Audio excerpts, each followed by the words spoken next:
Do you make New Year's resolutions? Are your resolutions working? Do you keep them or are they forgotten within a week? We'll talk about resolutions on today's show.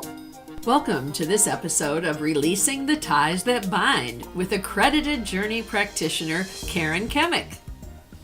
About 45% of Americans make New Year's resolutions, and yet only about 8% achieve their resolutions. We'll look at why that is and what you can do instead. A New Year's resolution is defined as a promise to yourself to start something good or stop something bad. In general, a resolution is defined as a course of action determined or decided on. Remember those words, something bad from the first definition and determined, for just a minute.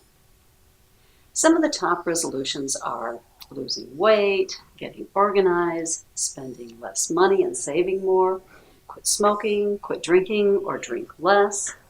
Now, except for getting organized, what do you notice about all of those resolutions I just mentioned? Right, they're all negative. As the definition I read earlier said, part of it was stop doing something bad. Remember how we've talked before about the fact that the more attention you give something, the more it shows up in your life. So the more you try to stop something, the more it'll keep showing up, the stronger it'll get. If you say, I want to lose weight, I want to lose weight, I want to lose weight, all you can think of are the treats and the snacks that you want. The definition also said it's something you're determined to do. Don't you get the feeling that that means I have to do it or else? Or else what? You're a failure? You're not going to make it? You're not good enough? And is that really true? And why put yourself under that kind of pressure? In addition, those resolutions that I mentioned are all vague and abstract. And science tells us that abstract goals are not tied to a specific behavior, are impossible for our brain to focus on. So with those kinds of resolutions, you're setting yourself up for failure. So what can you do? Number one, be very specific with your goals. Instead of losing weight, what if you begin saying, I'm going to have a healthy salad for one meal a day? Number two, same example, losing weight. Do something healthy, something positive for yourself, such as walking 15 minutes per day. Number three, start small. Both of the examples I just mentioned are starting small.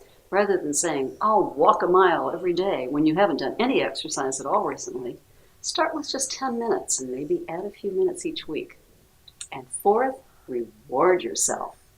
Janine Roth, a best-selling author, says that she carries chocolate in her purse and rewards herself with one piece each day, but she savors every ounce of it. She stops doing everything and just allows herself to taste and smell and relish the chocolate, allowing it to dissolve in her mouth until it's gone. These are all great suggestions, and on my next show, I'm going to talk about what I think is an even better idea than resolutions, maybe much easier, and definitely a more gentle way of bringing about the positive changes you want in your life. I hope that you'll join me then, and until next time, enjoy the journey. Thank you for watching this episode of Releasing the Ties That Bind with Karen Kiemnec. For more great information, visit Karen's website at KarenKiemnec.com. Also browse the other shows found right here at Toledo Biz TV Shows.